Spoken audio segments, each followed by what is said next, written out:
Hey, everybody, this is a Comic Keystone, and I'm thrilled to welcome you to my very first podcast. Today marks the beginning of a journey into the world of heroes. This podcast is a reflection of my genuine love and passion for superheroes, a passion that traces back to the early 2000s when I first got hooked on a show called Smallville. Smallville was about the upbringing of Superman, something I shared with my older brothers, and it became the bond that defined our time together. Superman, from that moment on, became my favorite hero. But it did something more. It ignited a lifelong love for superheroes. Now, what sets this podcast apart? Now, unlike others, I'm not here to dive into the latest rumors or speculations. I'm all about reviews, theories, and discussions on past, present, and future superhero movies and shows. I'm sure I'm not the only one who loves talking about superheroes, so my goal is to get you as involved as possible. To kick things off, I'm creating a forum where you can share your thoughts on the movies or shows that you've always wanted to discuss. And if you're not someone who likes to type, or you think that there's so much to share that you just don't have the time to write it all out, I've joined something called SpeakPipe. SpeakPipe is really cool. It's a platform where you can just share a voice message, and I will be able to receive that message. Maybe I can incorporate it into the podcast, or at least just listen to it so that I can get your thoughts and incorporate that into the next couple episodes that I'm going to cover. Over the next couple of episodes, we might cover topics like Avengers, Zack Snyder's Justice League, Spider Man No Way Home, and the list goes on. For this first episode, it's something really special and I think a little bit different. And we'll get to that in a little bit. I genuinely appreciate you watching and listening wherever whatever platform you're listening from or watching from. I encourage you to share your thoughts either through the form or in the comments section if there is one. I'll give shout outs to everybody participating. I'm going to ensure that you get the credit that you deserve because this podcast is about enjoying those conversations about superheroes together. It's not about taking anyone's ideas. So if you can, hit the like and subscribe buttons, share the channel, share the podcast, let me know what you think. And of course, I am totally open to any suggestions you might have. Even if there aren't many folks here to start, I'm here just to share, like I said, what I'm interested in. I just have a passion for talking about it. So if you like to listen about this, about superheroes, I'm glad you're here. I appreciate it. Let's dive into this together. So for episode one, I'm doing something a little bit different, like I said. This time, I'm talking about Avatar, The Last Airbender. Now, he's not exactly based on a comic book, but I do consider him a hero and a superhero because he's able to have these superpowers, of course, too. Just the other day, my kids were asking me as I was watching it, what Avatar is. And really, the only thing that came to my mind first was to describe him as a superhero. So what I wanted to do is to cover the Netflix series that came out because I was a huge fan of the animated series. I watched Korra as well. I think Korra is really different from The Last Airbender, and we can go into that another time. But for this specific episode, what I wanted to do is go over the differences and just review the Netflix adaptation of Avatar: The Last Airbender. So here we go. Here's some of the biggest changes that Netflix made to Avatar. In episode one, we start off completely differently. So, in the animated series, we start off in the Southern Water Tribe, and Katara and Sokka are on a boat, and that beginning is just completely different. The way Netflix starts off is you've got this chase happening, and this earthbender is running away and he's being attacked by firebenders. And it's completely made for this adaptation itself. And you realize quickly that he's got information about the Fire Nation and their plans for basically taking over the world and the attacks that they're going to have in the future. And so from the start, you kind of get to see the brutality of the Fire Nation, of the fighting especially, and just the chaos that takes place in the fighting. I think from the start it's a really good move because the one thing that everybody was curious about is what the bending is going to look like, and I had no problems with it. throughout the entire series of this first season on Netflix. So I think from the first battle, they were quickly able to show you what earthbending looks like and what firebending looks like. And I think the different thing here was that they're able to show you that even as firebenders, when you get hit with fire, when a firebender is hitting you with that fire, like to us, you would start to burn like automatically or like right away, but to them, like in this world, it's like an attack. And so you're quickly picking up on what bending is looking like in the series. And that's what this beginning does. Um, and you see the brutality of it as, they're just attacking each other. The other thing that starts to change here is you learn from, the earthbender that gets captured, and Sozin, Fire Lord Sozin, is the one that's interrogating him. And you learn that this is his plan, which was to fool that person and to fool the people, and his real plan was to go against the air nomads. This is something that's alluded to in the animated series, but it's not something you really ever see. This was probably the most brutal thing I could have imagined that would have happened in this series. Like I did not picture this happening. The the genocide of the air nomads, essentially.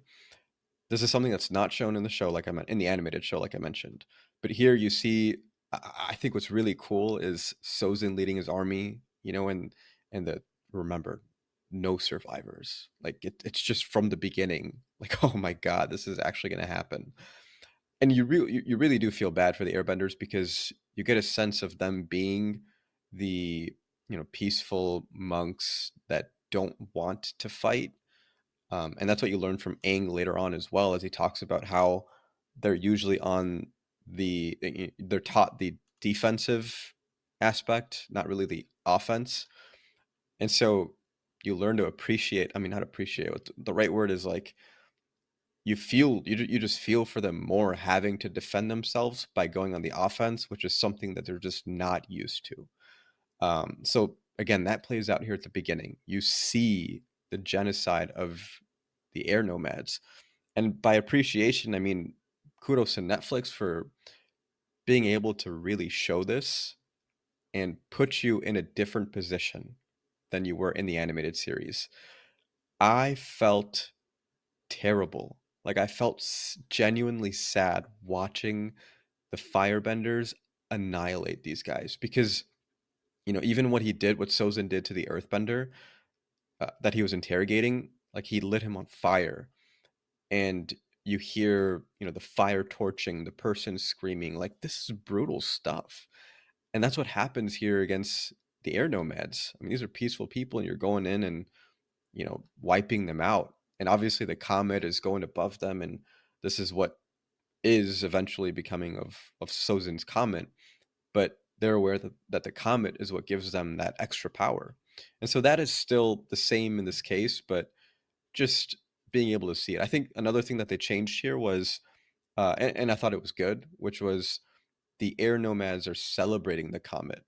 And so that's why all of the air nomads from the other air temples are also in this place.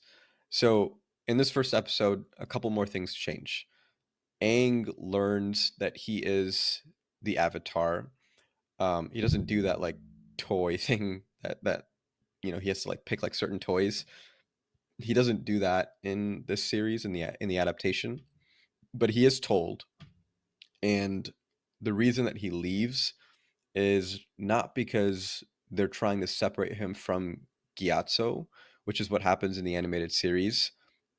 He's informed that like or he's overhearing that this relationship is impeding perhaps with the Avatar's responsibilities of learning the elements. And so what happens here is he's just like he feels overburdened. He's just a kid and he feels overburdened by that responsibility, and he just goes off to think. It's like going for a drive, right? Like anybody that's stressed just goes for a long drive. Like he just went for that drive. And then obviously, unfortunately, it played out where he fell in the storm and everything, like normal as it was in the animated series as well. And he got stuck, or he stuck himself in the iceberg as they fell in the water. but at the same time is when that genocide is happening. And again, just the brutality of Sozin coming in against Gyatso, again, making you just feel awful. And the kids are behind him and they're watching this happen. And Gyatso, selling this too, like in the sense of like he's doing his best, like he's putting up a fight. Any other day, he would have won this, right? They would have done this, but not today, not tonight, not with the comet. And so again, you feel the brutality of Gyatso losing, being torched by Sozin, and essentially just the genocide of the air nomads. I thought that was the beginning. I mean, it was intense. It was crazy, and I think it was a good change. I appreciated it in that sense. Like it brought more to the story in a different sense. Another thing that happened was Aang, he steals this notebook from Zuko, and that notebook, when I first saw it, I thought like, what a coincidence. Like this notebook from Zuko has information on all the past lives of the avatars and a lot of other information like where their shrines are and just so many other things that Aang normally would have gotten just by going to the spirit world in the animated show. But this the more I thought about it, this did make sense from the sense of like Zuko has done his research. Like this dude is out to it's different for him in this adaptation. He doesn't mention really the word honor, right? In the animated series, it's all about I'm trying to restore my honor. But that's not really the case here. It's more of like I'm banished and the only way I can go back is to capture the avatar. But he doesn't use like the word honor, which it still sounds like the same thing. But he has this book, and throughout all of the experiences that he's been through of trying to capture the avatar over the years, he has put together these notes. And Aang, as he's been captured by the firebenders, and he's on this ship, he finds that notebook, and that's what he uses to find, the avatar shrines and the locations of their shrines. So that's another thing that's different. Again, I thought it was like just convenient at first, but it really does make sense from Zuko's perspective as someone who is so obsessed with capturing the avatar, with restoring his relationship with his father, with getting back to his home and being the heir to the throne. This dude is going to do anything and everything and all the experiences he's been through, even though he's also a kid. Like I'm talking about Zuko in this sense, but like this is how badly he wants it. He's like taking notes on everything he's been through. So that was another change. Then you get through to the end of the episode, and it's kind of similar. Aang has this emotional, breakdown at the air temple where Gyatso, I mean, he sees, similar to the animated series. It's a little bit different in the sense of like how Katara snaps him out of it, but similar vibes, I'd say. You move on to the second episode, and another big change was Katara's waterbending scroll. So in this case, in the animated series, she gets it from a band of pirates that happen to have it on their ship, and she finds it, and it's a waterbending scroll, and she's like, "Dude, I gotta do whatever I can to get this scroll." In this case, in the adaptation, it's just so convenient. I mean, a lot of things I feel like happen conveniently, but it might also make sense that her grandma, gave this to her in her bag that she sent with her. And so Gran is, the one that gives her this waterbending scroll. And that's what she uses to become this I don't know if she's a master by the end of the season, but that's kind of what they allude to. I wouldn't say master, I guess, but she's definitely in training. But she's learning throughout the season because of the scroll. The one thing that's really different here is Aang does not learn waterbending in the first season at all, like none. Besides him becoming that spirit at the end, and because of that being able to do stuff, but he himself does not learn waterbending. So in the animated series, like he practices with Katara. I feel like that also leads to like their relationship as well in terms of like how they evolve. But none of that really happens here. The most you see is him like splashing her, which again, like it's fun in games. But that's a really big change. He doesn't learn waterbending at all, and so she and he are both traveling to the northern water tribe to find their master of waterbending and learn. Katara ends up pretty much just learning on her own. Uh, the next thing is that in this episode, you learn more about Sokka's journey. So Sokka, the biggest change about him as a character is he doesn't really come off as like sexist in the adaptation, which he did in the animated show. Like he had comments all the time against his sister or against even Suki, and the Kyoshi warriors. Talking about like I think one time in the animated show, he was like, "There's no way a bunch of girls took us down," like stuff like that, and that really doesn't happen in this show in the adaptation. Kind of like alluded to, but it's more in the sense of like I'm a warrior and you took me down, not like you're a girl and you took me down. And she's basically Suki is basically just like humbling him, just showing him like you think you're a warrior, but you're really you have a lot of work to do. And I think his evolution is he's willing to learn from her, and he sees like you know the training that she does for the other people. He sees how they obey her, and how they respect her.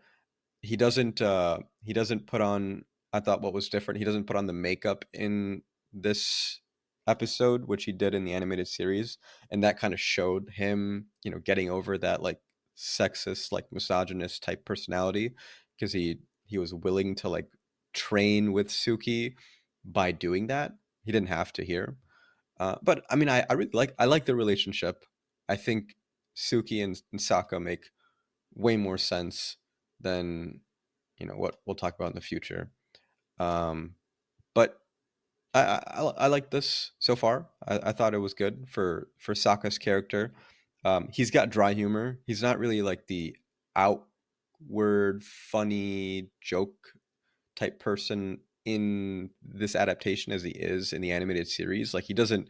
It's not like haha funny. It's like dry humor funny, which I still thought like I smiled and I cracked up sometimes at some of the things that he said. I could feel the dry humor, and so that was his relation. That was his character. I felt like um, that's just who he was. There was like a time where I think it was in the trailer too, where Aang is just kind of like playing around, and he does that little like air ball thing where he hits into the statue or he hits the statue and falls down.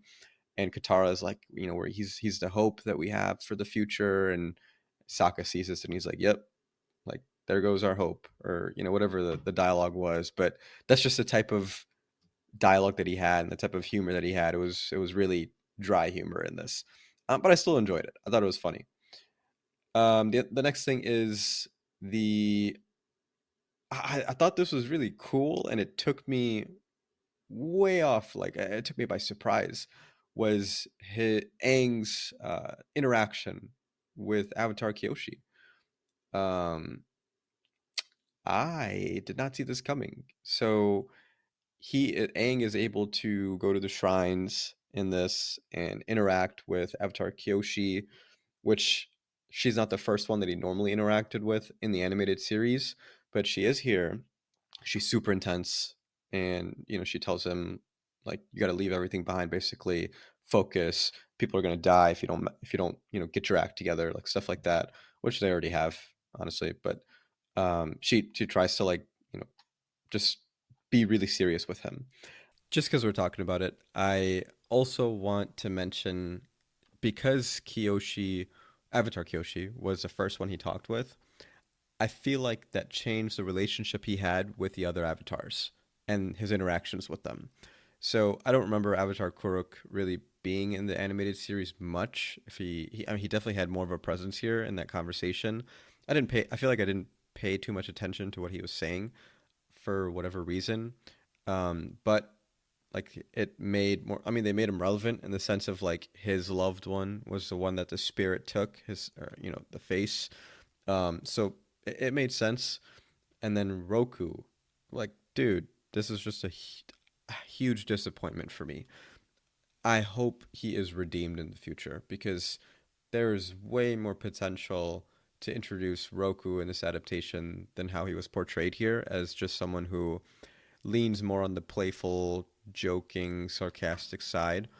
And I get it that Roku was a serious side for. I'm sorry, I mean, Kyoshi was the serious side for Aang from the Avatar perspective. And so you need someone to balance that out, which is Roku in this case. But Roku, I mean, in the animated series, like he's more of a guide, like this literally the spiritual guide for Aang and his mentor. And in this case, it was just like, oh, like even Aang was like thrown off. So I hope they redeem him, man, in the future. I really hope so. So I mean, because of I just wanted to get into that a little bit because of this interaction with Kyoshi. But the crazy thing here was her taking over his body and going and showing Commander Zhao and the others what she, as the Avatar, is capable of doing. And she bends all the different elements and puts them in that tornado. And it's a really crazy, awesome scene. I really liked it. I just was so thrown off. I was like, what is happening here? I had no idea this was going to happen. So again, that was just a really big change. And I don't know if I don't really have like an opinion on it. I didn't think like it was better or worse than whatever happened in the animated series, but I thought it was cool at least like to be able to see it. And it's a change that like it worked. It's not like it didn't work. So that was another different thing here. Um Moving on, Aang, we mentioned like some of the things that he does throughout the series, which his character is, he's a child. Okay, I don't know how old exactly he is. Honestly, I would imagine he's like 12 or like 11 or something like that. And his personality is very childish, which he should be. And he's got this, overburdened responsibility of being the Avatar, which means you have to master the elements and protect and save the world, especially because of the current state of the world with the Fire Nation. But I like that you still see at times him being a kid with like, just playfully splashing with Katara or doing that little the airball thing where he hits a statue in front of the little kids on a Kyoshi Island. So stuff like that. I thought it was really nice. Um, he is a little bit more serious in the adaptation than the animated show, but it makes sense with the direction of the adaptation, I think. He has good conversations with Zuko, especially. I really like that relationship of them talking about, he had something to pull, which was the notebook. He used it as a common reference for both of them, and he used that to strike a conversation. I thought, I mean, for a 12-year-old kid, like this is really smart. The way that you interact with someone by finding something common among this person, with this person, and evolving the conversation through that, and trying to even get Zuko to see the other side, which is like, you're not really that bad of a person, I don't think. And it just seems like you've been through a lot. So again, like Aang's character evolution here is going to be different, I think. It's not like he's still a kid. He still has like these kiddish moments, but it definitely seems a little bit more mature. But he's still like 12 years old, I think. The other thing here, another difference is you see the royal family a little bit more. I don't think in the animated series you even saw the face of Fire Lord Ozai, and let alone, I mean, I think you did see Azula, but no, I think she was in season two. I don't think you even saw her. And in this adaptation in the first season, you see them a decent amount, especially like during the Agni Kai of Zuko and Ozai. And you kind of get to see like Azula's reaction and like how she's, her competitive nature with her sibling. Like she takes sibling rivalry to a whole new level in a bad way. So you see them that much more. And I mean, again, it makes sense. Like it's not something where I felt like, no, you got to follow the animated show. You shouldn't have shown them. I thought it was fine, and I really love the actors, especially for Firelord Ozai. I think he's super intense, and the way that he portrayed him. So yeah, he's a scary dude, and you could see it in the Agni Kai. You could see it in the changes that were made, just by showing the royal family. I think, and the way he interacts with people, like he's just like, dude, you're either with me or I'm gonna burn you, and that's how it is. The next couple episodes, so in episodes 3 and 4, it's about Omashu and Into the Dark. So Omashu is a city in the Earth Kingdom. There is a lot that gets combined into Omashu from the animated series. So in this episode, you meet Jet and the Freedom Fighters. You meet Teo and his father, the Mechanist, and their stories are intertwined. So in the animated series, it's definitely different. You meet Teo and the Mechanist at one of the air temples. I think it was the Eastern Air Temple. Can't remember, but yeah, you meet them both in Omashu, or everybody in Omashu, and their stories, like I mentioned, are all intertwined. Basically, the premise here is that Teo's dad, the Mechanist, he's still, the smart guy, creates he's an inventor, but he's inventing things not just for the Earth Kingdom and for King Boomy, but also for the Fire Nation, which is what happened. That's also similar to what happened in the adaptation, except in this case, Jet and the Freedom Fighters are out to get him because of that. So I think what happened in the animated show was Jet was going to destroy this village that had like Fire Nation soldiers in it, and there were other people that were in that as well that were not Fire Nation soldiers. And Katara had a really big problem with that. In this, I feel like Katara is really the only one. Sokka has like some interaction with Jet at the beginning, a little bit awkward because Jet is like hitting on Katara. He's like right there, and this is all just like knowingly, in front of her brother. But I mean, Sokka's replies are Sokka, like that. That's what his character is supposed to be doing, and I think that's the only interaction he had with Jet. So again, just different, but not bad. I would say Katara is just his only interaction. Um, she doesn't go as far as being able to pull him, or go of trying to discuss like pulling him back out of the shadows, basically, because in the animated series, she tries to reason with him in terms of like, dude, you're about to kill like innocent people too. Like I know there's firebenders there, but there's also innocent people in this village, and you're gonna wipe them out. Like the plot there was that much more than it was here because they were just going to attack the Mechanist, the father of Teo. But I think you can only do so much with the time that you have, and I thought it still worked. I didn't think there was a problem with it. The other change here is that um, Zuko and Uncle Iroh, are able to get into Omashu, and this is where Aang and Zuko kind of have their battles together as well. And this is also where Uncle Iroh, he gets captured willingly, or trying to save Zuko. Basically, he gets captured and lets himself get captured by the Earthbenders. And this was also kind of similar in the sense of like the Earth Kingdom soldiers.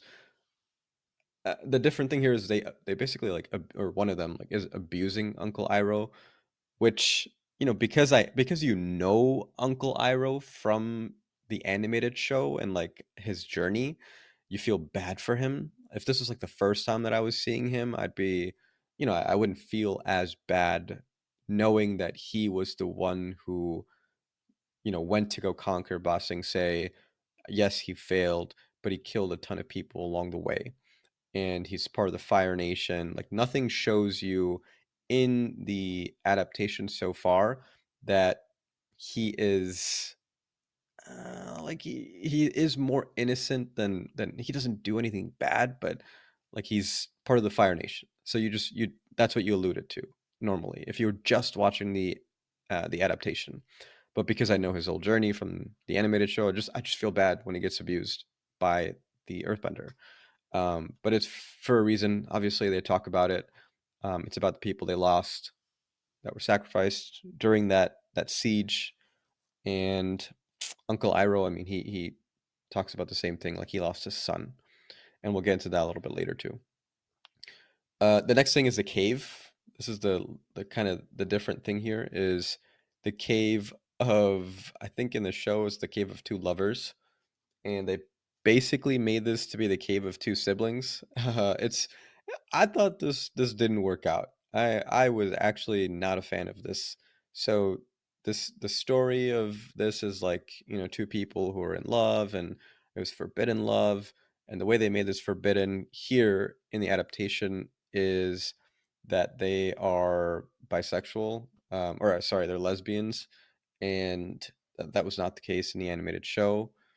And instead, in the animated show, Katara and Aang and Sokka go through the tunnel, and then they get separated, and Katara and Aang are together going through this tunnel of lovers. And that's kind of like what starts the the beginning of their journey, like in terms of like, Aang just realizing I think I have feelings for her. I don't know. I guess it wouldn't work because he's so young, and to portray that like in live action, I kind of understand is hard to do. But still, I did not like, yeah, I just thought it was awkward, like Sokka and Katara going through the cave of lovers, and being able to like use that love to win over the badger moles and find their way out to ultimately get to where Aang is, which is he's with King Boomy, which is another thing we're going to talk about here. But yeah, that part negative. I did not think that worked. Aang is over at King Boomy's, and Boomy is a friend of his from childhood. But in this case, Boomy is portrayed a bit differently. He is like a bitter old man who is genuinely pissed at Aang for being gone. In the animated series, it's different. He is trying to test him and teach him. In this case, like he is trying to teach him, but it's more so out of being bitter. Like it's like, dude, if you can't handle this, how are you going to save the world? You left us, and all these people died because of you. Like you can feel the salt coming off of him. It's salty. And so I wasn't a fan of, I don't know, maybe he'll, I hope he comes back. I hope he's got some redemption arc. But from what you see, it's just one battle, and then he gets captured at the end by the Fire Nation at the end of the episode, or at the end of the series. This battle, Aang still comes out on top by being the person that is going to try and save you no matter what, and that's what ends up happening. And I thought, the way that he reacted, Boomy was like, "Oh, you cheated, you cheated." Like, that was like on par with his character from the animated series. But I just didn't think it worked in the sense as well of how he's. I guess you know what? I'll take it back in the sense of like I understand someone being bitter about him being bitter about the avatar being gone and people dying and stuff. Like this is a realistic adaptation, so I understand. I just wasn't a fan of it. That was just a personal opinion. I think I just didn't like. I thought Boomy was irrelevant in this case. I didn't think that he taught Aang really anything other than you have a responsibility, which Kyoshi already did. And yeah, and I just I had a tough time with Boomy. Um, Another thing that really pulled at the strings in a good way was the flashbacks for Zuko and Iroh. So in this flashback, you see really the relationship between Zuko and Iroh. In this case, Zuko is comforting Iroh, and he's at Iroh's son's funeral. So Iroh's son died during the siege of Ba Sing Se, and during this scene, The background music is everybody recognized it if you're watching it, if you're a fan of the animated series. It was Leaves from the Vine, the Little Soldier Boy song, which the actual voice actor was singing for the animated series. But the instrumental is playing here. And, you know, Zuko gives the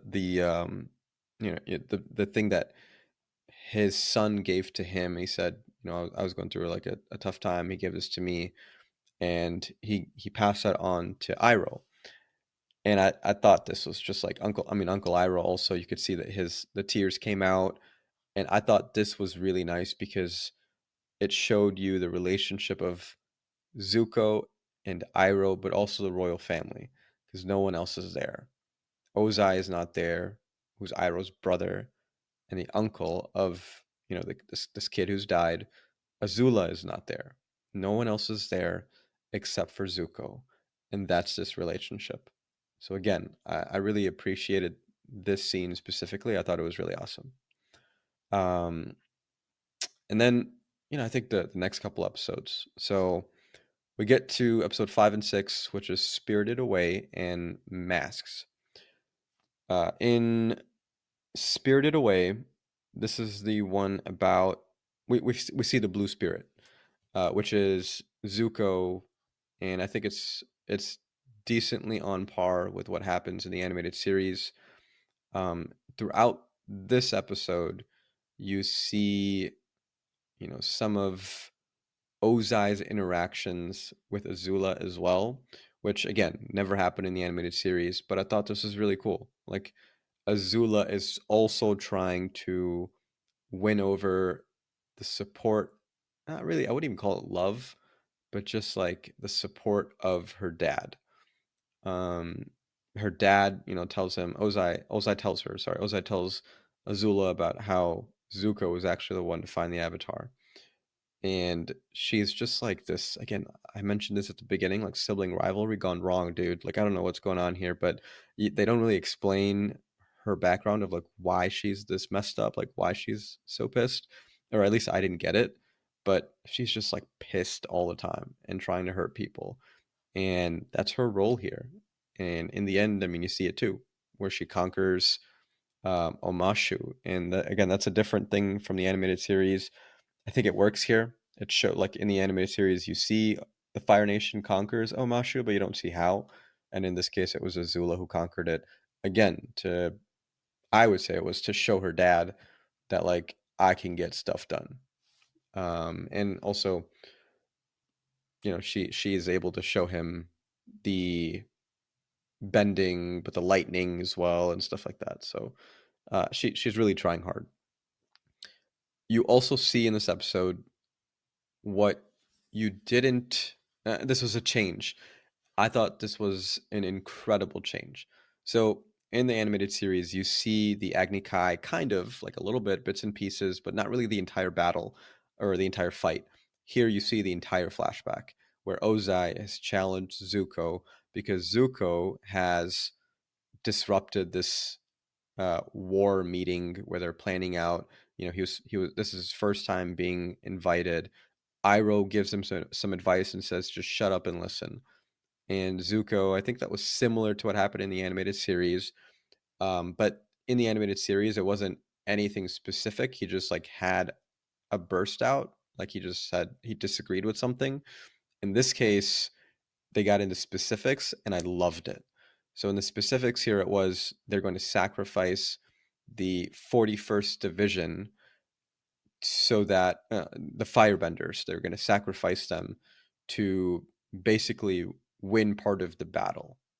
Um, and Zuko was like, "How are you gonna allow this to? Like, that's a terrible idea. You can't sacrifice our own people." And that's what leads to the Agni Kai because Ozai is like, "You disobeyed me directly. My military, my plans, blah blah blah." And again, another thing that changed here was Zuko was almost able to land a blow. He almost was able to hit Ozai, but he held back, and that's what led to his banishment. Was same thing. He portrayed that compassion in the war meeting for the 41st Division, and in this case he portrayed compassion for his dad, and he did not strike his dad, and instead his dad struck him in the face and left him with that burn mark. So I thought this was a ridiculously awesome change. I felt bad hearing it happen, watching it happen to Zuko, you know, and then also, I mean, the twist about the people on his ship, the crew members, you know, you could see the first couple episodes, he's treating them, you know, it seems like unfair, and his crew is, especially that one guy, he's just not liking it, and he's secretly going to Zhao's, you know, crew and working with him and stuff. And at some point, Uncle Iroh tells the crew members about how Zuko, you know, basically saved their lives. This was the idea was that these guys are the ones that are going to be sacrificed. But what ends up happening is Zuko takes them and they get banished with him, and now they're traveling the world together. And the scene where Zuko comes back to the ship after, you know, being the blue spirit and all that stuff, saving Aang, having that conversation with Aang, all that stuff, comes back to the ship, and everybody is like saluting and standing and respecting. It was the feels, man, like goosebumps. You know, this was awesome. Like this was an awesome change. Even he was like, "What is going on?" And they just they were so appreciative, and I thought it was an incredible change. Um, in the seventh episode, this is actually the one where Azula, you know, is showing her lightning. So it wasn't in the previous episode. It was actually in this episode where she's able to show off her lightning to her dad and generating that lightning and just kind of like show off to her dad, basically. Um, and finally, in the eighth episode, so this is the one where they're at the Northern Water Tribe. They meet Master Paku. He's pretty much the same in the sense of like he's sexist. So part of me was like, dude, if this guy could be sexist, like how come Sokka's character completely changed? But I guess you know, because Sokka's like the main character following like throughout the entire show, and Paku's going to be here for this episode. That's why. But it was similar in the sense of like I'm not training Katara because women need to go and do the healing and they don't fight. So similar stuff. Katara does that little fight with him, and it was definitely more entertaining than the old, you know, the first movie. It's as entertaining and on par with the animated series. Like she puts up a fight, and the way that she waterbends is really cool. And she gets some, you know, she lands some blows on him. It's a little bit different. You know, what's different here is the he doesn't have a relationship with Katara's grandma. So in the animated series, she's wearing this necklace, and Master Paku sees it, and it's like, oh my god, this is the necklace that I made for this woman that I loved, who is her grandma. None of that stuff, like that storyline, is not here at all. I didn't mind it. I thought it was fine to not have it. It's just another filler. It was a way for them to connect, I think, you know, their relationship. I thought that was nice in that sense. They don't have like any connection here besides her showing him that she can waterbend like really nicely, and he's just like, "Yeah, dude, like you go out there and kill it." Or actually, well, he still doesn't do that, but he's just like appreciative of the fact that she can do it, I guess. So there's no like personal connection there between them anymore. The other thing here is the change, which is the reason why they get to that spirit oasis where the moon and sun spirits are. Is it the moon and sun? I know the moon spirit at least. I think it's the sun, or maybe it's the water. I can't remember. But the spirit oasis. So Momo gets injured, and that's why they end up at the oasis, and because of his healing powers. I did not care for the change. I think whatever, that was fine. The other thing here was Zuko versus Katara. I thought this was a really cool battle. I think you really see Zuko being, you know, I don't know if you call it a master, but the way this dude firebends and like the different ways, like just the different tricks that he has. It's really awesome. And Katara again, like dude, I don't know how that like how did she get this good? I don't know. Is it just from the scroll, honestly? Like is that really what made her this good in that amount of time? Which it feels like a shorter amount of time in the adaptation, but she's just like become really good. Zuko says like you found a master, haven't you? And she's just like, "Yes, it's me." And I'm like, "How?" Like I don't understand. It hasn't really been that long. You have the scroll, I understand, but I mean, it's cool. She puts up a fight, and I really like when he gets out of the ice with the breath, like it's similar to the animated series. So that fight was really awesome. Z- the other thing that changed here at the end is Zhao's final fate. So he he does die in the animated series, but it's due to Aang being the water spirit and basically drowning him. In this case, it is Iroh who struck him because he was going to strike Zuko behind his back. Again, whatever. It's not like a huge change. Um, I think that's pretty much like a lot of all the changes that I could come up with that I found or that I noticed throughout the show. I think for my rating, right, I would give it probably the more when I started, I gave it an 8 out of 10. I think the more I've seen clips on YouTube and like rewatched it and rethought about it, I'm up to like an 8.5. I still hated the cave stuff. I do not say normally that I hate stuff, but that just did not work for me.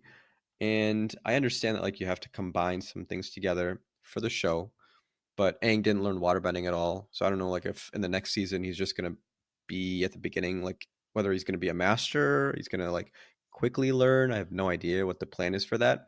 So those are my two biggest things I would say that were a letdown was I didn't see Aang waterbend at all, and that cave. Ugh, the cave. Other than that, I really liked it. I think the show was really awesome. I was really scared for a while there, a while being like a week that it's been out now, or in the past week, I was really scared about not having it being renewed because there were so many people just review bombing it and saying like, "Oh, it's not like the animated series at all." It's not, and I think that's okay. When I first watched it and the first couple episodes, I was in the same mindset where I was like, "This is not like the animated series. They're really messing this up." But the more I let it happen, the more I was just like, "It's different. It is mostly making sense, and that's okay." It's its own thing. The actors are still really good. They can be cheesy at times. That's okay, but that's what the characters are like. They're kind of cheesy. The series is itself like they have like cheesy humor at times. So again, like I'm glad I was really happy that they renewed it for season 2 and 3 because I'm sure they're going to film it back to back because of the age of the characters. That's another thing they changed about the show was the comet. It comes like every 100 years it was, and so it should be coming sometime soon. But they didn't put a timetable on the comet this time around in the adaptation because that way you put a timetable on your actors and I mean, in real life, right, you go through different changes, puberty and all that stuff, and that's what these guys are going to go through, especially Aang, or the actor that's playing Aang. And so I think it's a good thing. It was a good change. I didn't mind it.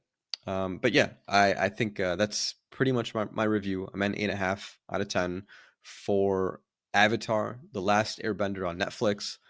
I would love to get your feedback. I really want to know what you guys thought about the series. If you've seen it, I hope you have. If especially if if you watch the original animated series, just go in with different expectations. Okay, it's not the same. If you have seen it, I hope this maybe opened you up a little bit more to appreciating the adaptation. It wasn't perfect, absolutely not, but I liked it overall. 8.5. Again, thank you guys for listening. Really appreciate it. Please fill out the form. Send me, use SpeakPipe. Send me your voice messages. I'd love to listen to them. If whatever platform you're listening on, you can leave a comment or something, please do. I'd love, again, this is just about having conversations. That's what I'm here for. I really want to have conversations about this kind of stuff with people. And you know what I used to do is I used to like just open up like random WhatsApp groups with people that have seen like Endgame after it came out, and we would talk about it in that group for like a day or so, and then it would just kind of die down. Again, like I want to make this a platform like that where people have a place to talk, but open this up that much more. It's a lot more broad in the sense. So, Avatar, The Last Airbender, episode 1. Appreciate you guys listening. Again, share, like, subscribe, whatever it is. Leave me some feedback. Let me know what you think. Appreciate it, guys. And hopefully, I'll see you in the next one.